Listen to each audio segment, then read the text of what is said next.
لیکن حضور صلی اللہ علیہ وسلم جن کی کوئی مثال بھی نہیں. حضرت حسان بن ثابت رضی اللہ تعالی عنہ فرماتے ہیں واحسن من لم ترقت عینی واجمل من لم تلد النساء وخلقت مبرأ من كل عیب کانک قد خلقت کما تشاء. یہاں تک کہ صحابہ نے کہا حضرت حسان بن ثابت رضی اللہ تعالی عنہ جو حضور کی نعت پڑھتے تھے, حضور کے سامنے حضور کی تعریف کیا کرتے تھے, آپ نے کہا کہ واحسن من لم ترقت عینی, اے حبیب آپ سے حسین و جمیل کسی کے آنکھ نے دیکھا ہی نہیں. وَأَحْسَنُ مِنْكَ لَمْ تَرَقَتْ عَيْنِي وَأَجْمَلُ مِنْكَ لَمْ تَلِدِ النِّسَاءُ. کون دیکھتا کسی ماں نے آپ سے حسین و جمیل پیدا ہی نہیں کیا. خُلِقْتَ مُبَرَّأً مِنْ كُلِّ عَيْبٍ. آپ کا حسن و جمال کیا ہے؟ اللہ نے آپ کو ہر عیب سے, ہر نقص سے, ہر کمی سے پاک بنایا, ہر کمی سے پاک بنایا. کأنک قد خلقت کما تشاء. اللہ اللہ.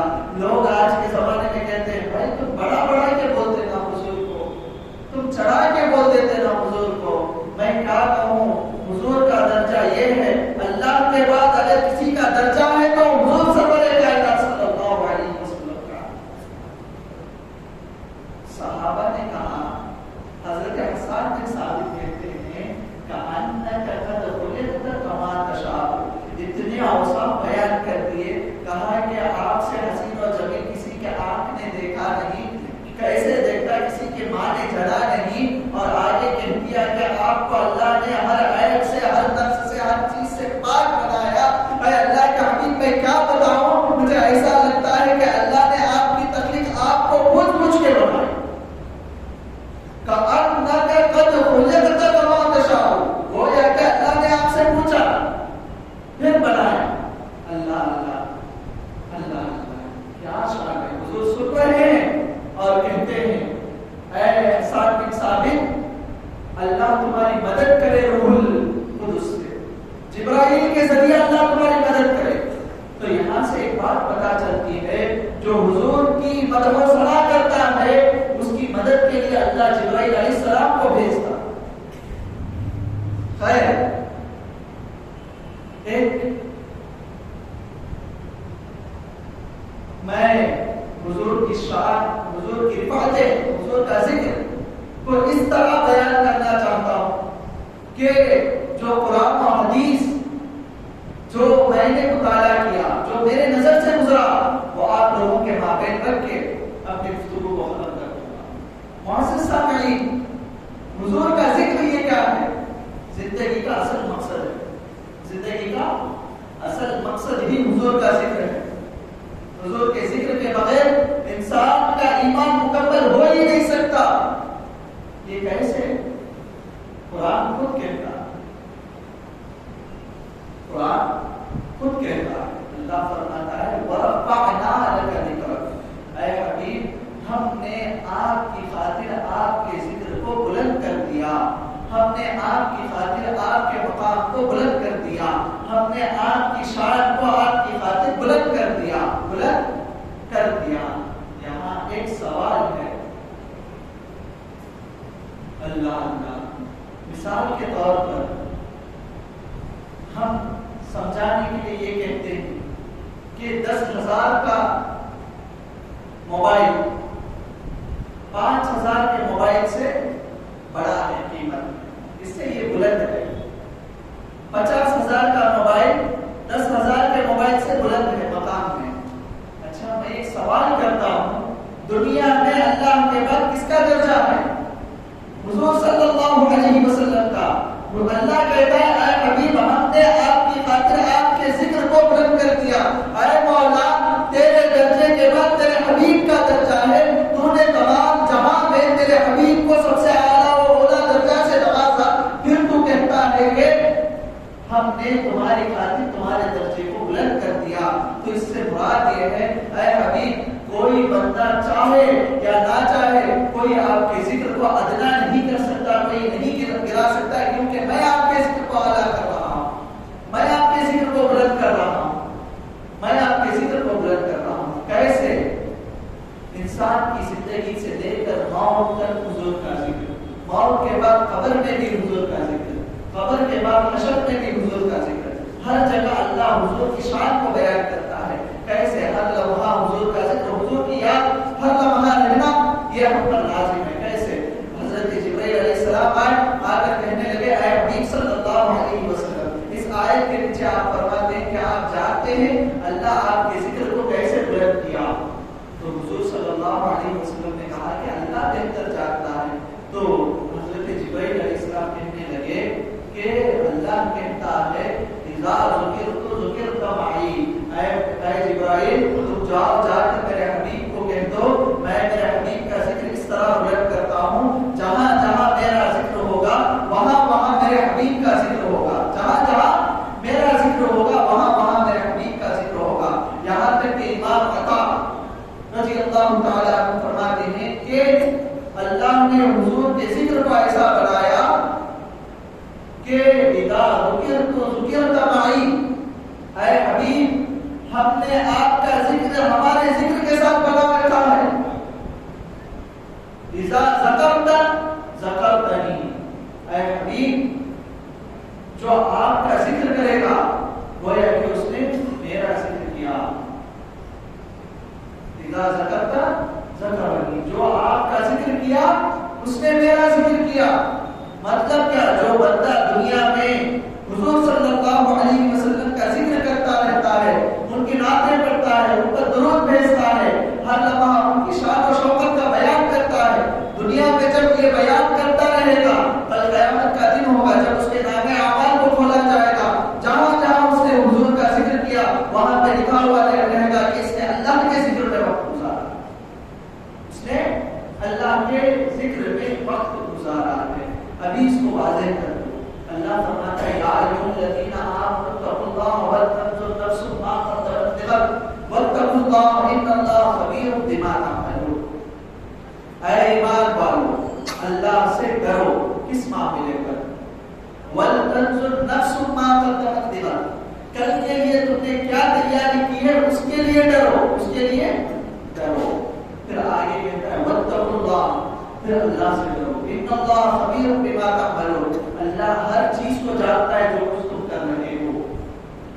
ولا تکونوا کالذین نسوا اللہ فانساهم انفسهم، پھر اللہ آگے کہتا ہے ایسے مت کرو جو اللہ کو بھول گئے، جو اللہ کو بھول گئے. اگر تم اللہ کو بھول جاؤ گے تو فانساهم انفسهم، اللہ تمہیں تمہارے سے بھلا دے گا، تمہیں تمہارے سے بھلا دے گا.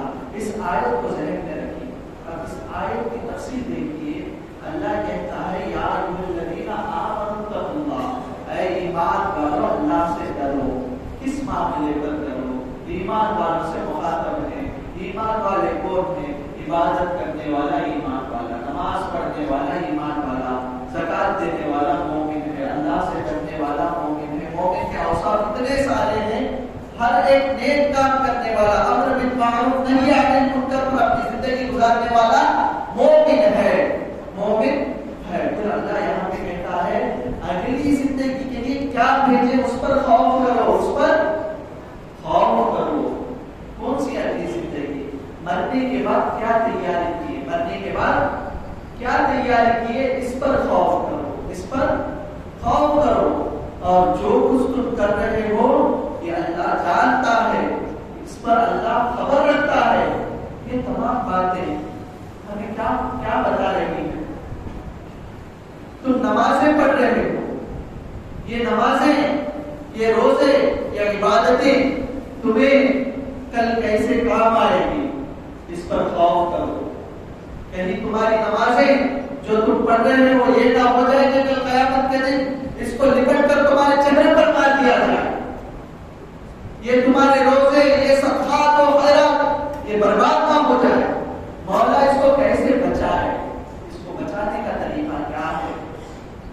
اور آگے اللہ کہتا ہے کہ والذین ولا تکونوا کالذین نسوا اللہ، اور ان لوگوں سے مت بنو جو اللہ کو بھول گئے. جو اللہ کو بھول جاتا ہے اللہ کیا کرتا ہے؟ اس کی خود ہی کو اس سے بھلا دیتا ہے. فانساهم انفسهم. تو یہ تمام باتوں کو ایک طرف رکھ کے میں یہ بتانا چاہتا ہوں اللہ کا ذکر کیا ہے؟ یاد مصطفیٰ. اللہ کا ذکر یاد مصطفیٰ. اللہ کا ذکر یاد مصطفیٰ ہے، حضور کا ذکر اللہ کا ذکر ہے، حضور کی یاد اللہ کی یاد ہے. جو بندہ حضور کی یاد کو بھول جاتا ہے اللہ اس کے اپنے آپ کو سے بھلا دیتا ہے. جو بندہ نمازیں پڑھتا ہے، روزے رکھتا ہے، ہر چیز کرتا ہے، مومن میں ہر عبادت کرتا ہے، لیکن حضور کا ذکر نہیں کرتا، حضور کی شان بیان نہیں کرتا، حضور کا ذکر و شان و عزت و توقیر و ادب کرنا یہ لازم ہے، واجب ہے. اس پر میں گفتگو کروں گا، آگے آیت بیان کروں گا، میں قرآن سے بتاؤں گا، کوئی بات قرآن و حدیث سے ہٹ کر نہیں. یہاں پر اللہ کا ذکر کیا ہے؟ حضور کا ذکر. اللہ کہتا ہے کل کے لیے تم نے کیا تیاری کی، اس پر غور کرو اور اللہ کو مت بھولو، اللہ کو مت بھولو. میں سوال کرتا ہوں، اللہ آگے آیت میں کہا آمن اتقوا اللہ، ایمان والوں سے مخاطب ہے. ایمان والا وہی ہے نا جو ہر لمحہ اللہ کو یاد رکھتا ہے، جو ہر لحظہ اللہ کو اپنے دماغ میں اپنے خیالات میں رکھتے، اسی کو تو ایمان والا کہتے ہیں. اللہ مخاطب ایمان والے سے ہے نا، تو پھر کیوں اللہ کہتا ہے کہ تم وہ مت پڑھو تو اللہ کو بھول جاتے ہیں؟ مطلب کیا؟ تم نمازیں پڑھتے ہو لیکن تمہاری نمازیں کبھی قبول ہوگی جب تم میرے حبیب کی عظمتوں کا چرچا کرو گے، میرے نبی کا ذکر کرو گے، میرے نبی کا ذکر کرو گے. ذکر نبی، ذکر نبی، اس کو اسی طرح لے کے آؤ انشاءاللہ. آخر میں تمام باتوں کو ایک کر کے میں بتاؤں گا. جب انسان مرتا ہے ذکر نبی کیسے کام آتا ہے؟ اللہ نے کہا کہ تم خوف کرو کس بات پر؟ اگلی زندگی کے لیے کیا تیاری کی ہے، اس پر خوف کرو. اگلی زندگی کیا ہے؟ قبر کی زندگی، آگے کیا بھیجے ہیں اس پر خوف کرو. اور ایک اس سے مخاطب ہے مومنوں سے. مومن تو نماز نہیں پڑھا ہوگا نا، پھر کیوں اللہ پوچھ رہا ہے اگلی زندگی کے لیے کیا تیاری کی ہے؟ سنو، حدیث ہے، حدیث ہے، سیاستہ کی حدیث ہے، بخاری اور مسلم شریف کی حدیث ہے، اور دیگر 4 کتبوں میں بھی ہے، سنن ابن ماجہ، سنن ابی داؤد، سنن النسائی، تمام کتبوں میں، سنن ترمذی. پہلے ان 4 کتابوں کی حدیث سنا. جب انسان کو قبر میں رکھ دیا جاتا ہے، انتقال کے بعد میت کو دفن کرنے کے بعد، مشہور ہے، ہر کوئی جانتے ہیں، کتنے سوال ہوتے انسان سے؟ کتنے؟ 3 سوال. کتنے سوال؟ 3 سوال. لیکن آج میں آپ لوگوں کو ایک بات بتاتا ہوں، یہ 3 سوالوں کا ذکر بخاری اور مسلم میں نہیں ہے، دیگر 4 کتبوں میں ہے، لیکن بخاری اور مسلم میں ایک ہی سوال کا ذکر ہے. جب بندے کو قبر میں رکھ دیا جائے گا تو اس بندے سے ایک ہی سوال کیا جائے گا. یہ دونوں باتوں کو میں آج بتاؤں گا. وہ کیا سوال ہے؟ 3 سوال تو ہم جانتے ہیں. پہلا سوال کیا؟ من ربک. دوسرا سوال ما دینک. تیسرا سوال ما كنت تقول في حق هذا الرجل في محمد صلی اللہ علیہ وسلم. یہ 3 سوال ہوتے ہیں، یہ 3 سوال ہوتے ہیں. لیکن بخاری اور مسلم میں آتا ہے جب انسان کو قبر میں رکھ دیا جائے گا تو اللہ ان سے ایک ہی سوال کرے گا. وہ کیا سوال ہے؟ ما كنت تقول في حق هذا الرجل محمد صلی اللہ علیہ وسلم. جب بندے کو قبر میں رکھ دیا جائے گا، امام بخاری فرماتے ہیں اللہ اس سے ایک ہی سوال کرے گا. وہ سوال یہ ہے کہ تم دنیا میں میرے حبیب محمد مصطفیٰ صلی اللہ علیہ وسلم کے تعلق سے کیا کہا کیا کرتے تھے. یہاں پر 2 حدیثیں.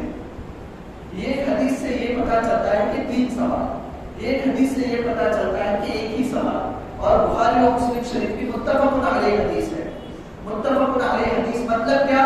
قرآن کی جو نص ہے اسی طرح اس حدیث کو بھی مانیں گے. اس حدیث کا منکر بھی کافر ہوگا، جو انکار کرے گا دائرہ اسلام سے نکل جائے گا باہر. 3 سوال. پہلا سوال من ربک، تیرا رب کون ہے؟ تو جو مسلمان ہوگا وہ مسلمان کہے گا، جو یہودی ہوگا وہ کہے گا یہودی ہے، جو نصرانی ہوگا وہ اپنے آپ کو نصرانی کہے گا.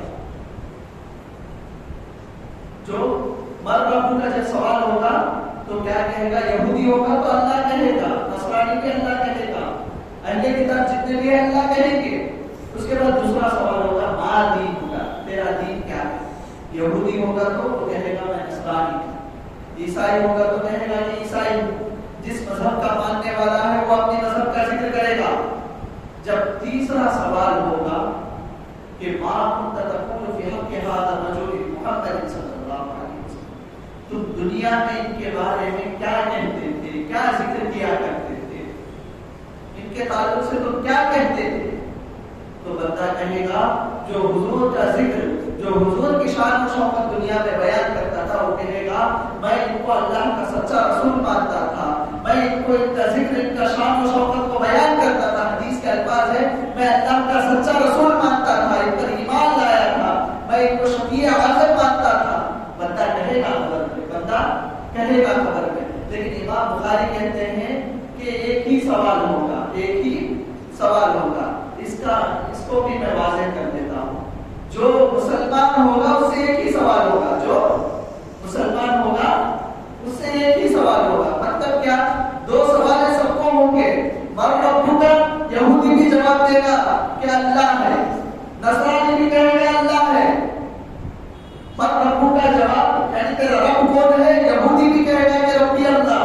یہودی اللہ کو مانتے ہیں لیکن اللہ کے ساتھ شریک کرتے ہیں. یہودی کہے گا اللہ ہے. ماں دینوں کا سوال ہوگا، یہودی کہے گا کہ میں یہودی ہوں، نصرانی کہے گا کہ میں نصرانی ہوں. لیکن تیسرا سوال جو دو سوالوں میں پار ہوگا، کیا جو اپنے آپ کو مسلمان کہے گا اسی سے تیسرا سوال تو واضح ہو گیا. امام بخاری کیا کہتے ہیں؟ مسلمان کی میت جب قبر میں رکھ دی جائے گی تو اس سے یہ ہی سوال ہوگا. وہ کیا سوال ہوگا؟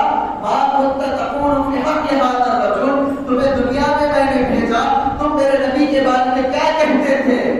حضور کا چہرہ دکھا کر پوچھا جائے گا. ان کے تعلق سے، ان کا نام بھی محمد ہے، ان کے تعلق سے دنیا میں تم کیا کہتے تھے؟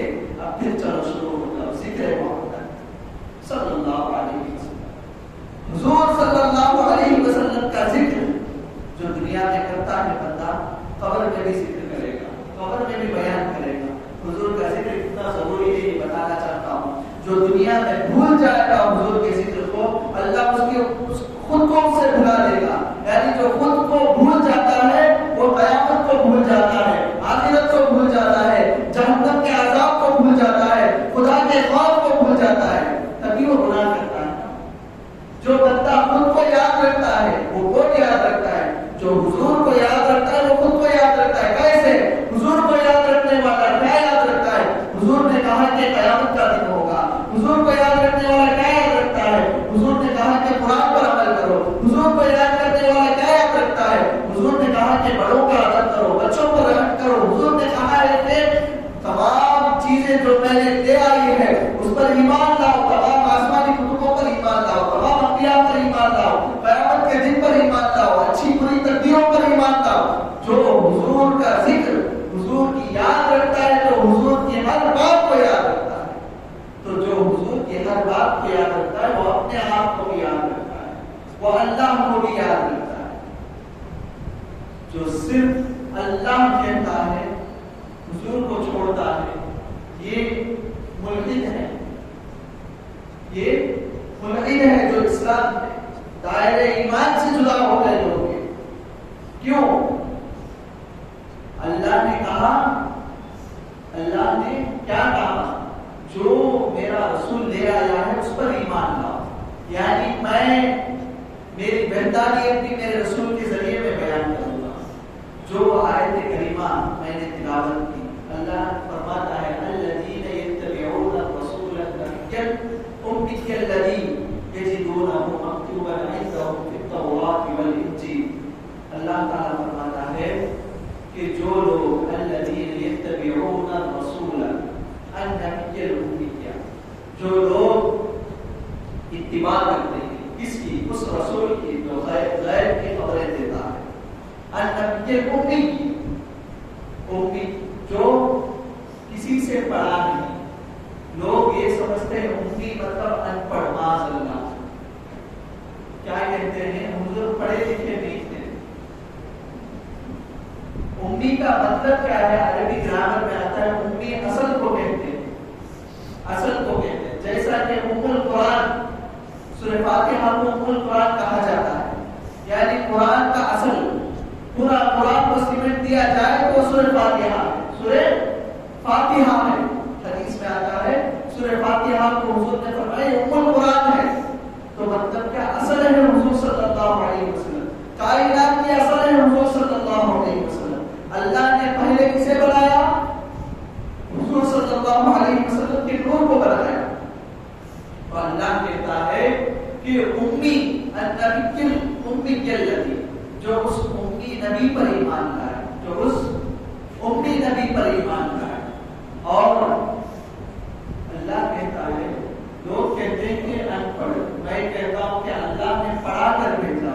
اللہ خود کہتا ہے وَعَلَّمَكَ مَا لَمْ تَكُن تَعْلَمُ, اے حبیب ہم نے آپ کو اتنا سکھایا جو کچھ آپ نہیں جانتے تھے, تمام چیزوں کو ہم نے بتا دیا, تمام چیزوں کو ہم نے بتا دیا. مثال کے طور پر استاد میں ایسا رہتا ہے, استاد جو جانتا ہے اپنے شاگرد کو اتنا پڑھاتا ہے. ایک حافظ قرآن ہے تو اپنے شاگرد کو حافظ بنائے گا, ایک عالم دین ہے تو اپنے شاگرد کو عالم دین بنائے گا, ایک مفتی ہے تو اپنے شاگرد کو اصول سکھائے گا, افتاء کے اصول, فقہی مسائل کس طرح نکالتے ہیں, فتوے کس طرح دیتے ہیں. یعنی جس معیار کا استاد ہے اپنے شاگرد کو بھی اس معیار کا بناتا ہے. تو میں یہاں پر پوچھتا ہوں, جو لوگ کہتے ہیں کہ حضور یہ نہیں جانتے, وہ نہیں جانتے, وہ نہیں جانتے, ان سے میں کہتا ہوں حضور کے استاد کون ہے؟ اللہ کہتا ہے کہ وَعَلَّمَكَ مَا لَمْ تَكُن تَعْلَمُ, اے حبیب ہم نے آپ کو پڑھایا, آپ جو نہیں جانتے تھے ہم نے آپ کو سکھایا. میرے حبیب کی شان, میرے حبیب کی مقام یہ ہے کہ اللہ کہتا ہے کہ میں نے تمہیں پڑھایا ہے. تو کہو کہ اللہ کیا کسی چیز سے واقف نہیں؟ تو یہ کہہ سکتا ہے اللہ نہیں جانتا ہے یہ چیزوں کو؟ ہم مقدار ہی نہیں بنا سکتے, ہم قید نہیں کر سکتے کہ اللہ نے حضور کو اتنا ہی پڑھایا ہے. کیوں؟ ہم جب اللہ کے مقام کا معیار نہیں جان سکتے, اللہ کا درجہ کتنا بڑا ہے, اللہ کا علم کتنا ہے, کوئی اس کو سمجھ سکتا ہے, کوئی اس کو سمجھ سکتا ہے؟ اللہ کے علم کو کوئی سمجھ سکتا ہے؟ نہیں سمجھ سکتا. کیوں؟ اللہ خیالات سے پاک ہے. تو ویسا پاک رب اپنے پاک نبی کو بنایا, اپنے پاک نبی کو پڑھایا. تو اللہ نے پڑھا کر بھیجا, جس کو اللہ پڑھا دے اس کو کون پڑھائے گا؟ اسی لیے اللہ کہتا ہے کہ کسی سے پڑھے لکھے نہیں تھے نبی, نبی نے پڑھا ہے تو مجھ سے پڑھا ہے, نبی نے پڑھا ہے تو مجھ سے پڑھا ہے, میں نے پڑھایا نبی کو اپنے. لوگ کہتے ہیں کہ جبرائیل علیہ السلام نبی کے استاد ہیں. اللہ اللہ, جبرائیل علیہ السلام کا مقام کیا ہے؟ وہ خود آج نبی سے سیکھتے تھے. کیسے؟ قرآن کی آیت کیا ہے؟ آپ لوگ جانتے ہیں کہ آیت مقطعات, جس کو الف لام میم یاسین طٰہٰ حامیم, یہ تمام آیتیں جس کا ترجمہ کوئی نہیں جانتا سوائے اللہ اور اس کے رسول کے. اگر جبرائیل علیہ السلام حضور کے استاد ہوتے, حضور کو سکھانے والے ہوتے, وہی لے کے آتے اور کہتے الف لام میم, حضور فرماتے ہیں سمجھ گیا, میں سمجھ گیا. جبرائیل نہیں جانتے اس کا ترجمہ, حضور جان رہے ہیں, حضور جان رہے ہیں. پھر آگے ذالک الکتاب لا ریب فیہ, حضور جواب نہیں دیتے. کیوں؟ یہ جبرائیل بھی جانتے ہیں, حضور بھی جانتے ہیں. تو مطلب کیا؟ علم میں بھی حضور صلی اللہ علیہ وسلم کا مقام سب سے اعلیٰ ورفع. اسی لیے اللہ کہتا ہے الذین یتبعون الرسول النبی الامی, اے لوگوں اس نبی کی اطاعت کرو جو کسی سے پڑھا لکھا نہیں ہے. کوئی میرے نبی کو نہیں پڑھا سکے گا, کوئی اتنے اتنا قابل کا نہیں ہے, میں نے میرے نبی کو پڑھایا. اور یجدونہ مکتوبا عندہم فی التوراۃ والانجیل, اور وہ نبی کی شان ایسی ہے, اس نبی کے بارے میں تورات میں بھی ذکر ہے, انجیل میں بھی ذکر ہے. میرے جتنے انبیاء ہیں اس نبی کا شان, اس نبی کی شان بیان کرتے ہوئے ہے. اللہ اللہ, یہاں تک کہ عیسیٰ علیہ السلام انجیل میں آتا ہے, عیسیٰ علیہ السلام کہتے ہیں اپنے حواریین یعنی اپنے امت کو کھڑا کر, ان کے ماننے والوں کو کھڑا کر کہتے ہیں اے لوگوں ان قریب ایک نبی آئے گے, ان کی شان یہ ہوگی میں عیسیٰ روح اللہ, میں عیسیٰ روح اللہ ہوتے پر بھی ان کی شان ایسی ہوگی کہ میں عیسیٰ روح اللہ ہوتے پر بھی ان کے نالے کے تسمے, یعنی ان کے ناڑے کے لیس تسمے یہ باندھنے کے بھی میں قابل نہیں. کون کہہ رہے ہیں؟ عیسیٰ روح اللہ کہہ رہے ہیں. کیا؟ اپنی امت سے. اللہ وہی ذکر کر رہا ہے یجدونہ مکتوبا عندہم فی التوراۃ والانجیل. میرے نبی کی شان وہ ہے جس کو میں اتباع کرنے کا حکم دے رہا ہوں. ان کی شان یہ ہے میرے نبی سے پہلے جتنے انبیاء آئے سب ان کی تعریف کرتے ہیں. انجیل میں ان کی تعریف ہے, تورات میں ان کی تعریف ہے. موسیٰ علیہ السلام تعریف کرتے ہیں, ابراہیم علیہ السلام تعریف کرتے ہیں. ہر ایک نبی کے زبان پر حضور کی تعریف ہے. تو خیر پھر آگے یجدونہ مکتوبا عندہم فی التوراۃ والانجیل اور کیا یأمرہم بالمعروف وینہاہم عن المنکر. تو نبی کی شان یہ ہے کہ وہ لوگوں کو بھلائی کا حکم دیں گے اور برائی سے روکیں گے. اس سے آگے جو بات ہے بڑی زبردست بات ہے. آگے اللہ فرماتا ہے وَيُحِلُّ لَهُمُ الطَّيِّبَاتِ وَيُحَرِّمُ عَلَيْهِمُ الْخَبَائِثَ. اللہ کہتا ہے وہ نبی ایسا ہے, اس کی شان ایسی ہے کہ وہ تمام پاکیزہ چیزوں کو حلال کریں گے اور پلید چیزوں کو حرام کریں گے. میں ایک سوال کرتا ہوں, چیز پاکیزہ ہے تو حلال ہی تو ہے. چیز پاکیزہ ہے تو حلال ہی تو ہوگی. اگر چیز پلید ہے تو حرام ہی تو ہوگی. لیکن اللہ یہاں کہتا ہے میرے نبی کی شان یہ ہے وہ تمام پاکیزہ چیزوں کو حلال کریں گے, پلید چیزوں کو حرام کر دیں گے. پلید چیزوں کو حرام کر دیں گے. تو ہمیں ایک ضابطہ یہاں سے ملتا ہے کہ جس چیز کو اگر پاک بھی ہو میرا نبی منہ نہ لگائے تو ہمارے لیے حلال نہیں. جو چیز پچھلے نبیوں کی امتوں کے لیے جو حرام کر دی گئی, جو حرام کر دی گئی, حرام اندر کیا بات ہے حرام. جیسا کہ موسیٰ علیہ السلام کے زمانے میں ہفتے کے دن مچھلیوں کو پکڑنا منع تھا, آپ تو جانتے ہیں. لیکن آج کے اس امت محمدیہ کو کسی بھی دن مچھلی پکڑو اور کھاؤ. اس امت کے لیے حرام, ہمارے لیے حلال. یہ کس نے کیا؟ حضور نے کیا. حضور نے کیا ہے. تو واضح ہو رہی بات, اللہ کہتا ہے وہ تمہارے لیے پاکیزہ چیزوں کو حلال کریں گے, ناپاک چیزوں کو حرام کر دیں گے, ناپاک چیزوں کو حرام کر دیں گے.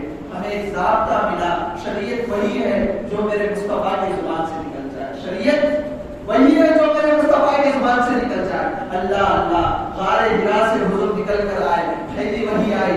حضور نے کہا کہ اللہ نے قرآن کو نازل کیا, 5 آیتیں پڑھ کر سنائے. اقرأ بسم ربک الذی خلق, خلق الانسان من علق, اقرأ وربک الاکرم الذی علم بالقلم, علم الانسان ما لم يعلم. یہاں تک پڑھ کر ختم کر دیا.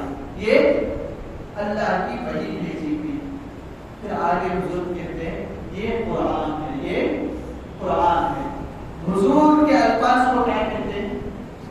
جو حضور کی زبان سے نکلتا ہے اسے کیا کہتے ہیں؟ حدیث. کیا کہتے ہیں؟ حدیث. جو اللہ وحی نازل کرے اسے کیا کہتے ہیں؟ قرآن. جو اللہ نازل کرے جبرائیل علیہ السلام کے ذریعے اسے کیا کہتے ہیں؟ قرآن. جو حضور کے زبان سے نکلے وہ حدیث. اب حضور آئے غار حرا سے, 5 آیت پڑھ کر سنانے کے بعد حضور نے کہا یہ قرآن ہے, یہ قرآن ہے. جب تک میں حدیث کو نہیں مانوں گا قرآن کو قرآن نہیں مان سکتا. قرآن کو قرآن نہیں مان سکتا. یہ قرآن ہے. یہ کیا ہے؟ قرآن کی آیت ہے. کیا حضور نے پڑھا, 5 آیتیں پڑھی, پھر کہا کہ لوگوں نے پوچھا یہ کیا ہے, یہ کیا ہے, یہ الفاظ اب تک تم نے نہیں سنے نا, یہ کیا الفاظ ہیں؟ تو حضور نے فرمایا ھذا کلام اللہ, ھذا کتاب اللہ. حضور نے فرمایا اللہ کا کلام یہ قرآن ہے, یہ کتاب اللہ ہے. تو ہم نے قرآن کو قرآن کب مانا؟ جب مصطفیٰ کے زبان سے نکلا کہ یہ قرآن ہے, تو ہم نے پہلے حدیث مصطفیٰ کو مانا. حدیث مصطفیٰ کو ماننے پر قرآن کو قرآن مانتے ہیں, قرآن کو قرآن مانتے ہیں. تو مقام مصطفیٰ کیا ہے؟ جب تک ہم حضور کو نہیں مانیں گے, حضور کو اپنی جان سے زیادہ نہیں مانیں گے, تب تک ہم اللہ کے پاس پہنچ ہی نہیں سکتے. قرآن کو قرآن کے ہم کب مانتے ہیں؟ جب حضور کی زبان سے نکلا کہ یہ قرآن ہے, یہ قرآن ہے. کلام اللہ کو بعد میں مانا, آئے آیتوں کو بعد میں مانا، پہلے کیا مانا؟ حضور کی زبان کو مانا، حضور کی زبان کو مانا. کیسے؟ آگے چلو. کوہ صفا اللہ نے حکم دیا کہ اے حبیب آپ جائیے دعوت اسلام دیجیے، تو حضور نے تمام شہر مکہ والوں کو جمع کر دیا اور کہا کہ میں کہتا ہوں ایک لشکر پیچھے سے آ رہا ہے. آپ تو جانتے ہیں یہ واقعہ جانتے ہیں، لیکن اس سے میں ایک مشرق، ایک بات، ایک نقطہ سمجھانا چاہتا ہوں، ایک نقطہ سمجھانا چاہتا ہوں کہ حضور نے کہا اگر میں کہوں کہ ایک لشکر آ رہا ہے جو تم لوگوں پر حملہ کر دے گا، اس بات کو مانو گے؟ تو لوگوں نے کہا جی ہاں مانیں گے، جی ہاں مانیں گے، جی ہاں مانیں گے. پھر حضور نے فرمایا جو لشکر تم لوگوں نے نہیں دیکھا میرے کہنے پر مان رہے ہو تو اس رب پر ایمان لاؤ جس کو تم نے نہیں دیکھا، میرے کہنے پر ایمان لاؤ، میرے کہنے پر ایمان لاؤ. تو میں یہاں پر کہنا چاہتا ہوں جو حضور کی بات کو مانا، پہلے حضور کیا فرما رہے ہیں؟ اللہ کی وحدانیت نہیں، اپنی بات کو فرما رہے ہیں. پہلے اگر حضور آتے فوراً کہتے تھے نا اللہ ایک ہے مانو، نہیں. حضور نے کیا کہا کہ ایک لشکر ہے جو پہاڑ کے پیچھے ہے، وہ آ کر تمہیں حملہ کر دے گا. تو حضور میں واضح کرنا چاہتے ہیں یہ امت، یہ لوگ میری بات مانتے ہیں یا نہیں؟ جو میری بات مانتا ہے اسی کو میں وحدانیت سناتا ہوں، اسی کو میں وحدانیت اللہ ایک ہے اسی کو سناتا ہوں. جو میری بات نہیں مانتا میں اسے سناتا بھی نہیں، میں اسے سناتا بھی نہیں. تو مطلب کیا یہ ضابطہ بھی ہمیں ملا، جو حضور کو مانتا ہے وہی اللہ کو مانتا ہے، جو حضور کو چھوڑتا ہے ڈائریکٹ اللہ بولتا ہے نا نہیں. اس کو بھی سمجھاتا ہوں. دیکھیے مطلب میرا بتانے کا مقصد یہ ہے، میرے حضور کا مقام یہ ہے حضور کے بغیر دین مکمل ہی نہیں، حضور کے بغیر دین مکمل ہی نہیں. اللہ کی شان بھی دیکھیے، اللہ کہتا ہے قل هو اللہ احد. اللہ اپنی وحدانیت کا ذکر کر رہا ہے، اللہ اپنی وحدانیت میں یہ بتانا چاہتا ہے اپنے بندوں کو. لیکن وسیلہ کس کو بنایا، ذریعہ کس کو بنایا؟ حضور کو. کیا کہتا ہے؟ قل اے حبیب آپ کہہ دیجئے، اے حبیب آپ کہہ دیجئے میں ایک ہوں. اے مولا تیری وحدانیت کا تو بیان کرنا چاہتا ہے تو کیوں حضور کو بیچ میں لانا؟ کیوں؟ تو کہتے اللہ احد، میں اللہ ایک ہوں، تو کہتے تیری وحدانیت تو خود بیان کر. لیکن اللہ کہتا ہے نہیں، اے حبیب آپ کہو، آپ کہو. تو میں پوچھتا ہوں بات تعالیٰ کیوں؟ بندے کہتے ہیں کہ ڈائریکٹ تیرے سے مانگیں گے، بندے کہتے ہیں کہ ڈائریکٹ تیرے سے ملیں گے. تو اللہ کہتا ہے میں ڈائریکٹ کسی سے نہیں ملتا ہوں. وما كان لبشر ان يكلمه وما كان لبشر الا ان يكلمه الله. اللہ کہتا ہے کہ کسی بشر کی مجال ہی نہیں کہ وہ میرے سے ڈائریکٹ بات کر سکے، کسی بشر کی مجال ہی نہیں. اللہ کہتا ہے کہ تمہاری مجال ہی نہیں ہے، تمہارے اندر وہ طاقت ہی نہیں کہ تم میرے سے بات کر سکو. جو اللہ سے بات کرے وہ نبی ہے، جو اللہ سے بات کرے وہ نبی ہے. نبیوں کے علاوہ اللہ کسی سے بھی بات نہیں کرتا، اللہ کسی سے بھی نہیں بات کرتا. جو لوگ یہ کہتے ہیں کہ ڈائریکٹ میں لوگوں کو قرآن کا مشرب سناتا ہوں، قرآن کا طریقہ، اللہ کی سنت سناتا ہوں. جب اللہ اپنی وحدانیت کا بھی ذکر کرتا ہے تو کہتا ہے کہ مجھے یہ مانتا ہے تو میرے نبی کے ذریعے مان. میرے نبی کو چھوڑ کر مانے گا تو نہیں چاہیے تیری وحدانیت، نہیں چاہیے تیری وحدانیت.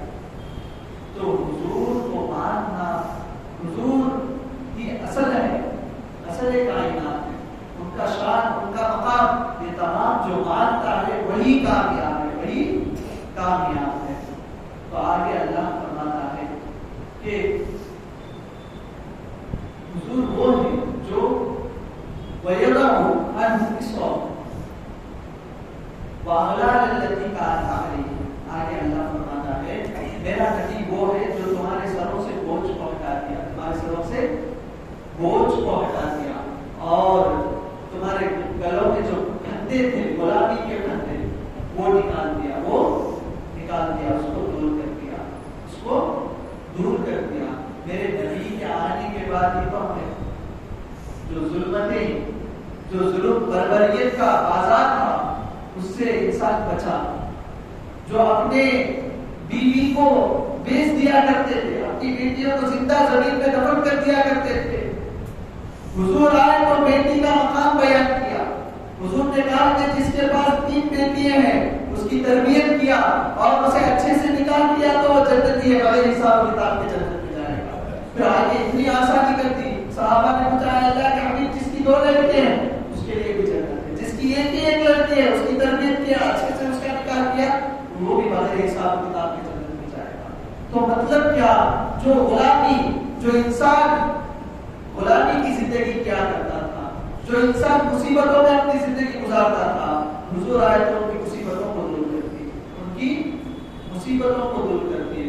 حضور آئے تو کہا کہ شفاعتی یا قبائل کی امتی، اے لوگوں میں تمہارے بوجھ کو دور کروں گا، دنیا میں کس نہیں، قیامت کے دن بھی میری شفاعت اس کے لیے جو بڑا گناہگار ہے، جو بڑا گناہگار ہے، میں اس کی شفاعت کروں گا۔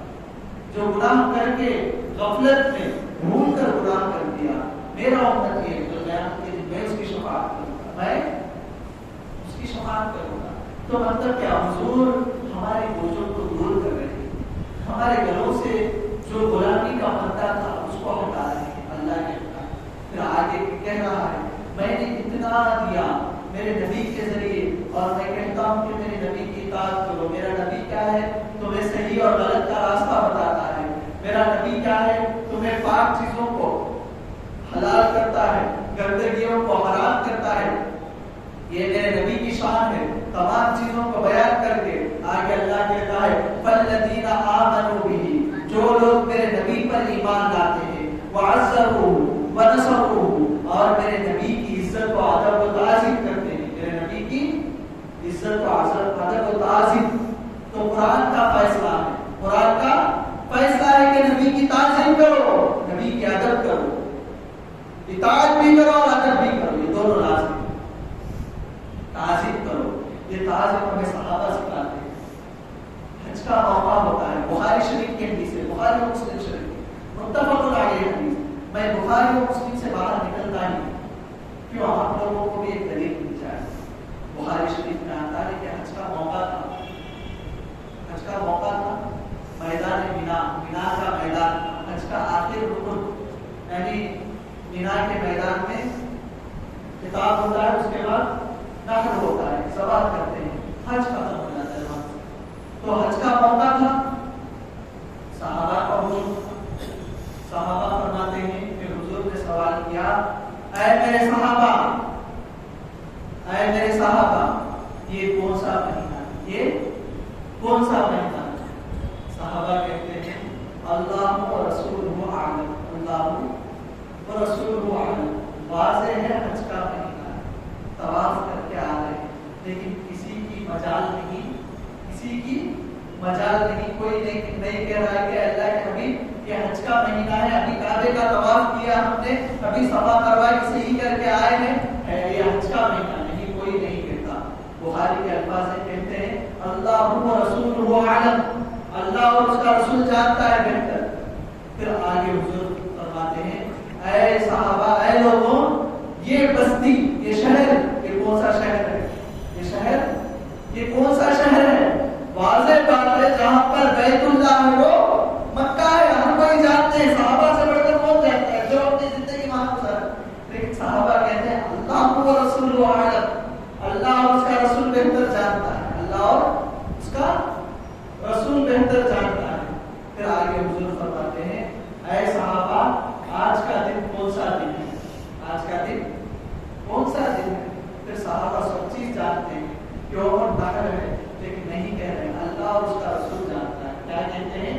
اللہ اور اس کا رسول جانتا ہے۔ تو میں پوچھتا ہوں اے صحابہ، کیا تمہیں پتا نہیں کہ قرآن کہتا ہے کہ یہ جو مکہ ہے، یہ جو یہاں پہ کعبۃ اللہ ہے، وہ اللہ نے اپنا گھر وہاں پہ بنایا، اللہ نے وہاں پہ اپنا گھر بنایا اور اس کو مکے کے نام سے اللہ نے خطاب کیا۔ قرآن کی جگہ جگہ میں مکے کا ذکر ہے، کعبے کا ذکر ہے۔ کیا صحابہ نہیں جانتے؟ تمہارے سامنے قرآن کی آیت اتری نا، اللہ خود کہتا ہے کہ مکہ ہے، لیکن تم لوگوں نے کیوں جواب نہیں دیا؟ جب صحابہ سے پوچھا گیا تو صحابہ کہنے لگے، حدیث کے الفاظ ہیں، ہم خوف زدہ تھے، جب حضور نے پوچھا کہ اے صحابہ یہ کون سا مہینہ ہے، اگر ہم کہتے تھے کہ یہ حج کا مہینہ ہے، یہ ذی الحجہ کا مہینہ ہے، ہو سکتا ہے کہ حضور اس کا نام بدل دے، اس لیے ہم نے نہیں کہا کہ یہ حج کا مہینہ ہے، یہ حج کا ذی الحجہ ہے، ہم نے نہیں کہا۔ ہو سکتا ہے کہ ہم ذی الحجہ کہتے تو حضور کہتے نہیں یہ محرم الحرام ہے، تو اللہ اس مہینے کو محرم الحرام بنا دے گا۔ جب حضور نے پوچھا کہ اے صحابہ یہ جگہ کون سی ہے، اے صحابہ تم نے کیوں نہیں بتایا؟ تو حدیث کے الفاظ ہے، صحابہ کہتے ہیں اگر ہم کہتے تھے کہ یہ مکہ ہے تو حضور کے زبان سے اگر یہ نکل جاتا اے صحابہ یہ مکہ ہے کہ یہ مدینہ ہے، تو اللہ مکے کو مدینے میں بدل دے گا۔ حدیث سنا رہا ہوں، میرے گھر کی بات نہیں، حدیث ہے، حدیث۔ کتنا ادب، صحابہ کو ادب کہاں سے ملا؟ قرآن کی آیت موجود ہے، میں کہنا چاہتا ہوں قرآن کی آیت موجود ہے، قرآن کی آیت موجود ہے۔ اللہ کہتا ہے کہ اللہ کا پہلا گھر جو مکے میں تعمیر کیا گیا، جس کو انسان نے بنایا، اول بیت وضع للناس الذی ببکہ، قرآن کی آیت ہے، پہلا گھر جو مکے میں بنایا گیا اللہ کا گھر ہے وہ۔ قرآن کی آیت ہے، صحابہ کے نظروں کے سامنے، پھر بھی نہیں بول رہے، کہتے ہیں اللہ اور اس کا رسول جانتا ہے۔ پھر صحابہ سے پوچھا گیا کیوں یہ جواب دیا آپ نے؟ صحابہ کہتے ہیں اگر ہم مکہ کہتے تھے تو حضور بنا کر کے مدینہ کہتے تھے تو اللہ کی قسم اللہ مکے کو مدینے میں بدل دے۔ پھر صحابہ سے پوچھا کہ آپ لوگ جانتے تھے نا کہ یوم النحر تھا،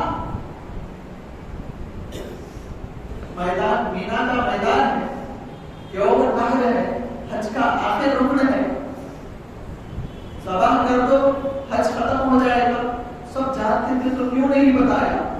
تو صحابہ کہتے ہیں ہم اگر کہتے تو حضور کچھ اور کہتے تھے تو وہ اور بن جاتا۔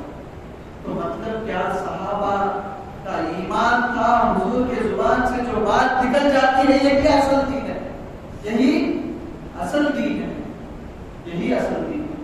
صحابہ یہ نہیں دیکھتے، صحابہ انتظار نہیں کرتے، حضور کے عمل کو دیکھتے فوراً بدل جاتے، حضور کے عمل کو دیکھتے فوراً بدل جاتے۔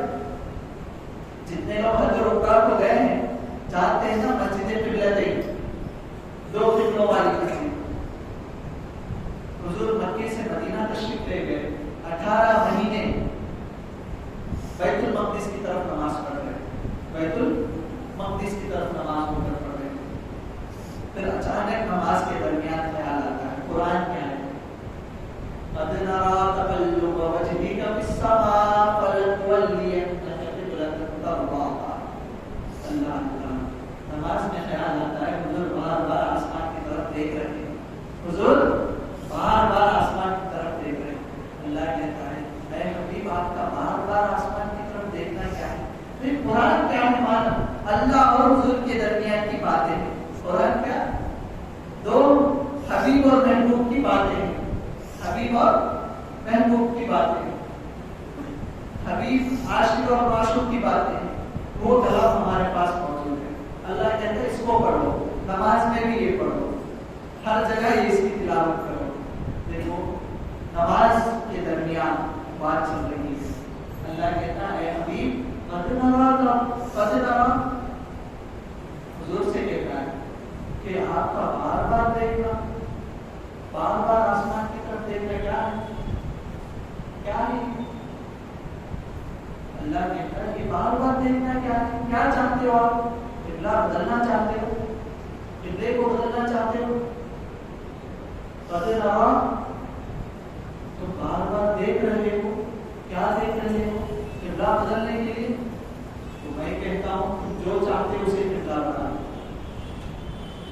فَلَنُوَلِّيَنَّكَ قِبْلَةً تَرْضَاهَا، اللہ نے کہا فَلَنُوَلِّيَنَّكَ، اے حبیب آپ بار بار آسمان کی طرف دیکھ رہے ہو، آپ چاہتے ہو کہ قبلہ بدل جائے، میں یہ کہتا ہوں آپ کی مرضی، آپ کی مرضی، فَلَنُوَلِّيَنَّكَ قِبْلَةً تَرْضَاهَا، اے حبیب عبادت میری لیکن قبلہ آپ کی مرضی کا ہوگا، آپ جس طرف چاہو گے اس طرف میری غلاموں کو پھیر دو، میں اس طرف قبول کر لوں گا، میں اس طرف قبول کر لوں گا، مرضی آپ کی ہونی چاہیے۔ فَلَنُوَلِّيَنَّكَ قِبْلَةً تَرْضَاهَا، قبلہ بھی وہ جو حضور کو پسند ہے، جو حضور کو پسند ہے۔ حضور نے کیا کیا؟ نماز کے درمیان دیکھو صحابہ کا امتحان، صحابہ کا امتحان ہو رہا ہے، قبلہ یہ ہے، قبلہ یہ ہے، اور اس کے ایک ہی ڈگری میں قبلہ یہ، اس کے ایک ہی ڈگری میں بیت المقدس، اس طرف بیت المقدس، اس طرف نماز ہو رہی، اس طرف نماز ہو رہی، نماز اس طرف ہو رہی تھی، یعنی قبلے سے بیت المقدس اس طرف نماز ایک ہی ڈگری پر ہو رہی تھی۔ اس طرف نماز پڑھتے پڑھتے خیال آیا اللہ کہتا ہے کہ قبلہ بدل دو، تمہاری مرضی کا قبلہ کر دو۔ تو حضور نے کیا کیا؟ نماز اس زمانے میں کیسا ہوا کرتی تھی، پہلے حضور مصلی میں ہوتے، پیچھے صحابہ، اس کے پیچھے عورتیں، تو حضور نے کیا کیا؟ فوراً نماز کے درمیانی صفوں کو چیرتے ہوئے اس طرف آ کر کھڑے، ایسے کھڑے تھے، اگر ایسا کھڑیں گے تو امام مقتدیوں کے آگے ہونا چاہیے نا، آمنا سامنا نہیں تھا، ایسی نماز نہیں ہوتی نا، امام وہاں کھڑیں گے، مقتدیوں کے پیچھے کھڑیں گے، مصلیوں کے پیچھے کھڑیں گے، تو حضور پھر کر صفوں کو چیرتے ہوئے جا رہے ہیں کہاں؟ اس طرف، بالکل ایک ہی ڈگری کی طرف، قبلے کی طرف، کعبے کی طرف صفوں کو چیرتے ہوئے جا رہے ہیں۔ صحابہ نے نہ آؤ دیکھا نہ آؤ دیکھا، نہ تو سوال کیا، حضور کو دیکھا نماز چل رہی ہے، صفوں کو توڑے کعبے کی طرف رخ کر لیے، سیدھا گئے، تو صحابہ بھی نماز کے درمیان اپنی نمازیں یوں پھیری اور حضور کے پیچھے جا کر کھڑ گئے۔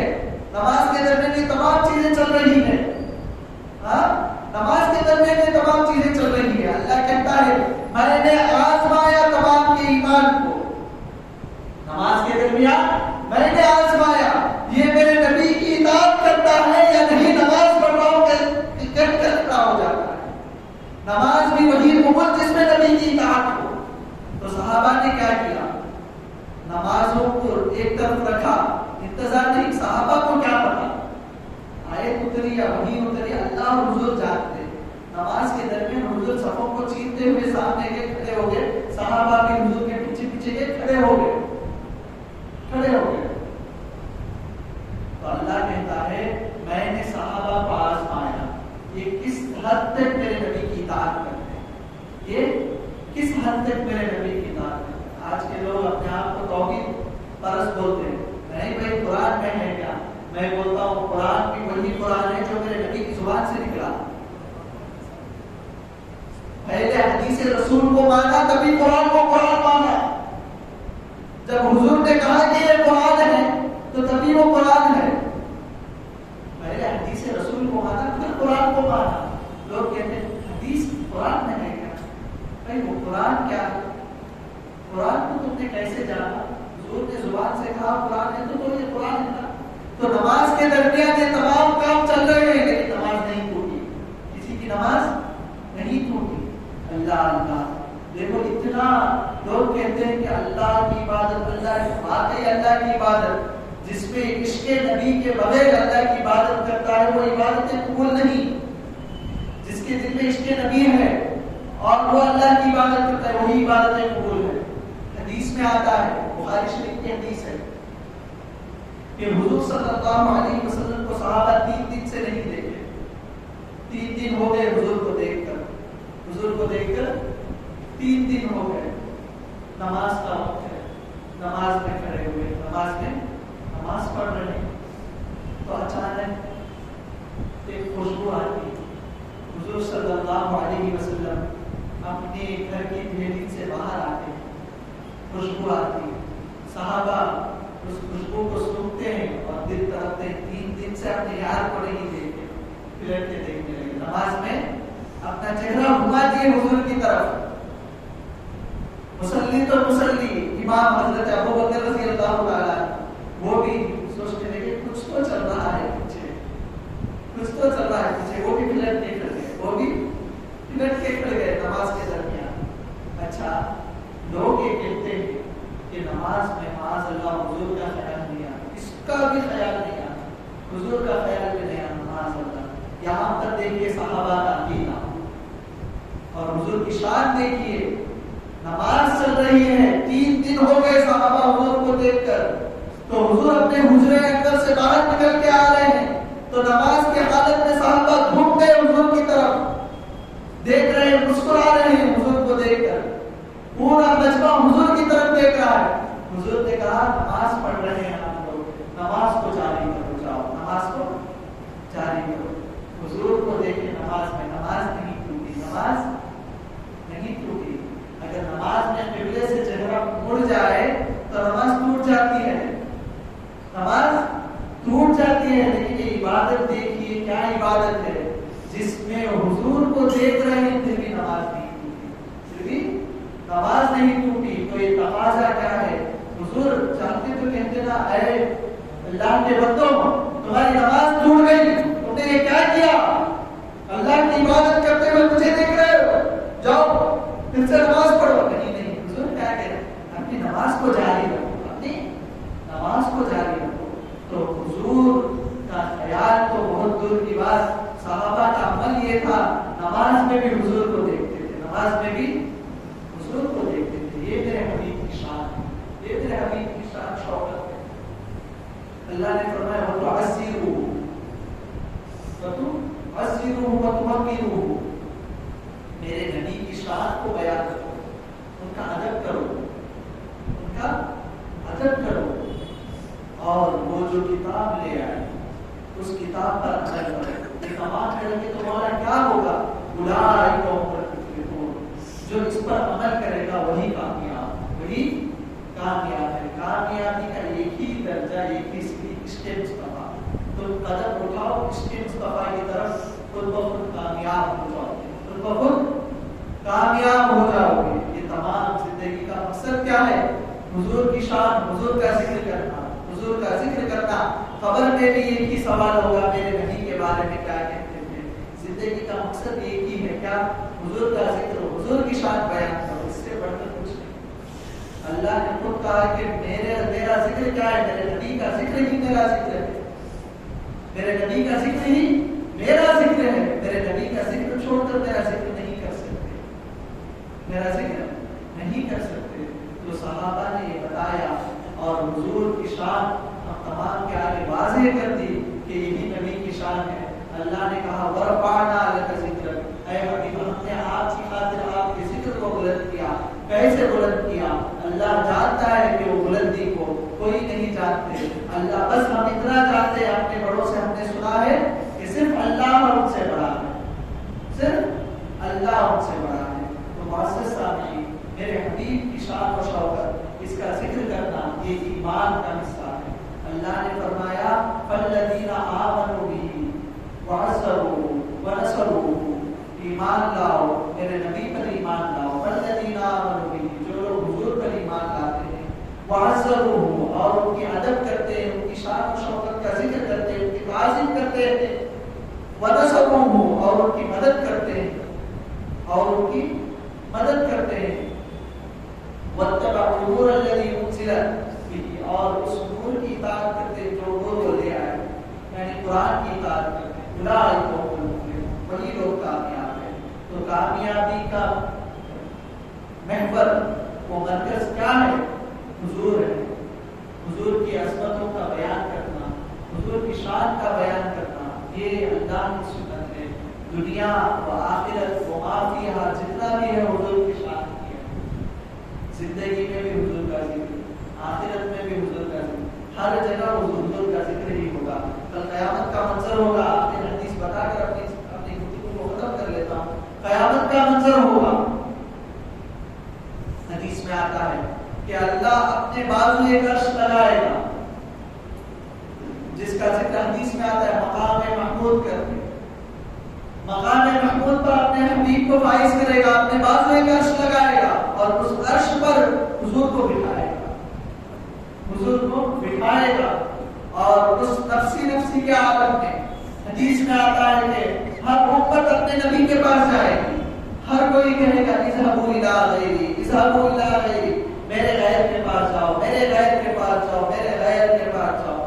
ہو ہوتے ہوئے عیسیٰ علیہ السلام کے پاس آئیں گے.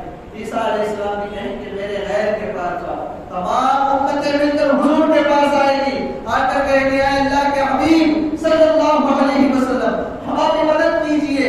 تو حضور کہیں گے انا لہا, میں ہوں مدد کرنے کے لیے, آ جاؤ, میں تمہاری شفاعت کروں گا, میں تمہاری شفاعت کروں گا. مطلب کیا؟ میں ایک بات بتانا چاہتا ہوں. حدیثیں سنتے ہیں نا, کبھی ایک موقع یہ ہوگا کہ ایک بندہ آئے گا جس کے اعمال بہت سارے ہوں گے, لیکن جب اس کے نامہ اعمال کو تولا جائے گا تو نیکی کم پڑ جائے گی گناہوں کے بدولت. گناہوں کا پردہ جھک جائے گا, نیکیوں کا پردہ اوپر ہو جائے گا. نیکیوں کا پردہ اوپر. نفسا نفسی کا عالم قیامت کا دن ہے. حدیث کے الفاظ ہے, ایک فرشتہ دوڑتا ہوا جائے گا, حضور سے کہے گا اے حبیب آپ کی امت میں سے ایک شخص وہاں پر ہے, اس کے نامہ اعمال تولا جا رہا ہے, اس کا پردہ نیکیوں کا اوپر ہو گیا, گناہوں کا نیچے اتر گیا. تو حضور آئیں گے اپنے جیب سے, یعنی اپنے تھیلی سے یا اپنے پاس سے کاغذ نکالیں گے, اس کے نامہ اعمال کے پلے میں رکھ دیں گے, اس کے نامہ اعمال کے پلے میں رکھ دیں گے, تو پردہ جھک جائے گا. وہ پردہ جھک جائے گا. جب وہ جھک جائے گا تو اللہ فیصلہ کرے گا کہ اس کی نیکی زیادہ ہے, اسے جنت میں بھیج دو. تو بندہ آئے گا, آ کر پوچھے گا کہ وہ کیا کاغذ ہے, وہ کاغذ کیا ہے اور آپ کون ہیں؟ تو حضور کہیں گے اے اللہ کے بندے, دنیا میں تو جو درود بھیجتا تھا وہ درود ہی وہ کاغذ ہے, وہ درود ہی وہ کاغذ ہے, اور مجھے پوچھتا ہے کہ میں کون ہوں. دنیا میں جو جس پر تو درود بھیجتا تھا وہ نبی میں ہوں, وہ نبی میں ہوں. قیامت کا منظر ہوگا, قیامت کا دن ہوگا, ہر نبی, موسیٰ علیہ السلام کی ضرورت میرے نبی ہے, عیسیٰ علیہ السلام کی ضرورت میرے نبی ہے, نوح علیہ السلام کی ضرورت میرے نبی ہے. ہر ایک نبی حضور کو ڈھونڈتا ہوا آئے گا, لیکن میرے آقا قربان جائیے ڈھونڈتے ہوئے اپنی امت پائے. میرا امتی کہاں ہے؟ اللہ حضور سنیں گے اے اللہ کے حبیب آپ کی امت کو, آپ کی امت کے ایک آدمی کو جہنم کی طرف بھیجا جا رہا ہے. حضور دوڑتے ہوئے جائیں گے, اس کو پکڑیں گے, مولا اسے معاف کر کے جنت میں. تو یہ تمام باتیں ہم حدیثوں میں سنتے ہیں. اللہ کن فیکون کا مالک ہے, کن ہو تو ہو جا, ہو تو ہو جا. تو میں پوچھتا ہوں کہ کیوں قیامت کا منظر سجاتا ہے اللہ؟ کیا بتانا چاہتا ہے؟ اللہ خود حکم دے دے تو جنتی جنت میں چلے جائیں گے, جہنمی جہنم میں چل جائیں گے. پھر یہ کیوں نامہ اعمال کو دیکھے گا اللہ, ہر ایک سے سوال کرے گا, ہر ایک سے سوال کرے گا, اس کے نامہ اعمال کے بارے میں پوچھے گا, نمازوں کے بارے میں, تمام چیزوں کے بارے میں پوچھے گا. یہ تمام چیزیں حدیثوں میں پڑھتے ہیں, قرآن میں ذکر. تو میں سوال کرتا ہوں, اللہ تو ان کا مالک ہے, ان کا حکم دے کر جنتیوں کو جنت میں بھیج دے, جہنمیوں کو جہنم میں ڈال دے, مولا پھر تو یہ کیوں کر رہا ہے؟ تو اللہ کہتا ہے میں نے کہا تھا وَرَفَعْنَا لَكَ ذِكْرَكَ, اے حبیب آپ کی خاطر آپ کے شان کو بلند کروں گا. قیامت کا دن بھی ہوگا, میں میرے نبی کے شان کو بلند کرتا ہوں, میں میرے نبی کے شان کو بیان کرتا ہوں, دکھاتا ہوں. اے لوگوں دیکھو, تم دنیا میں کیا سمجھتے تھے اس نبی کو, اپنے جیسا ایک بشر نہیں, یہ وہ نبی ہے جس کو نبیوں کو بھی ضرورت پڑے گی, نبیوں کو بھی ضرورت پڑے گی اس نبی کی. اللہ اپنے نبی کی شان کو واضح کرنے کے لیے قیامت کا منظر سجا رہا ہے. نہیں تو وہ ان کا مالک ہے نا, ہو جا تو ہو جاتا ہے نا. اللہ ان کا حکم دے کر جنتیوں کو جنت میں بھیج دے, جہنمیوں کو جہنم میں ڈال دے. نہیں, اللہ یہ نہیں کرنا چاہتا.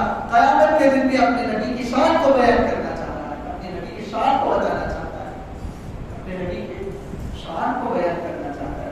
تو حضور کی شان و مرتبت کو اپنے دلوں میں بساؤ. ان سے بڑھ کر کوئی نہیں, ان سے بڑھ کر کوئی نہیں. اس چیز کو اپنے دل میں بٹھا لو. یہی اصل مقصد زندگی, یہی ہے. تمہاری عبادتیں تبھی قبول ہوگی جب تم حضور کو سب سے اعلیٰ و ارفع مانو گے, سب سے اعلیٰ و ارفع مانو گے. اللہ اللہ, حضور اللہ کے بعد سب سے بڑا درجہ حضور کا ہے. حضور سے بڑھ کر کوئی نہیں. لوگ کہتے ہیں کہ اللہ سے ملا دیتے حضور کو, ہم نہیں ملاتے, اللہ خود ملا کے رکھا ہے. ہر جگہ اللہ اپنے نبی کو ملاتا ہے. قرآن کی انشاءاللہ کبھی موقع ملے گا تو میں ضرور بتاؤں گا. قرآن میں 150 سے زائد آیتیں ہیں جس میں اللہ حضور کو اپنے ساتھ ملاتا ہے. اللہ حضور کو اپنے ساتھ ملاتا ہے. ہم یہ نہیں کہتے کہ حضور کو اللہ کے برابر کر دو, معاذ اللہ, ایسے ہم منع کرتے ہیں.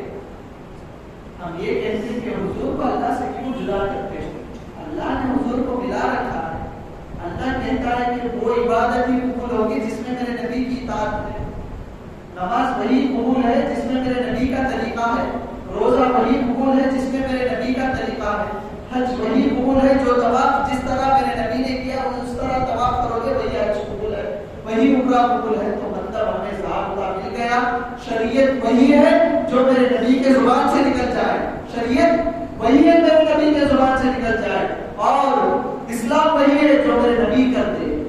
تو یہ بات ذہن میں رکھ لو، شریعت، عبادت، تمام چیزیں وہی ہے جو میرے نبی کر دے، نبی کی اطاعت کرتے ہوئے زندگی گزارو، یہی مقام مصطفیٰ ہے، یہی شان مصطفیٰ ہے۔ اسی پر میں اپنی گفتگو کو ختم کرتا ہوں، بس یہ کہنا چاہتا ہوں اپنے دلوں میں، اپنے بچوں کے دلوں میں ڈالو اپنے نبی کی شان و شوکت۔ آج زمانہ راکٹیں آسمان سے پار ہوتی ہیں، ویسے بچے دیکھ رہے ہیں، سائنس دیکھ رہے ہیں، سائنس پڑھ رہے ہیں، بچے جانتے ہیں کہ آج راکٹ نکلتی ہے تو دنیا کے باہر چلے جاتی ہے۔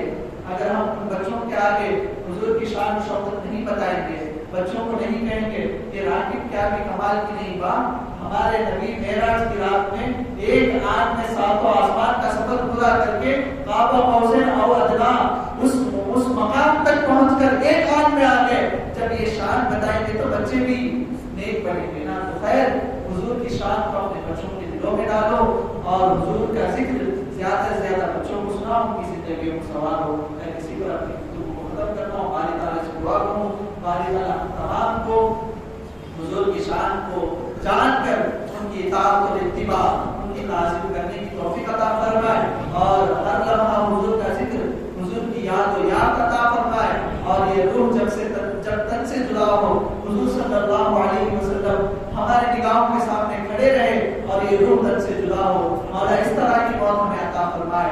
آمین بجاہ نبی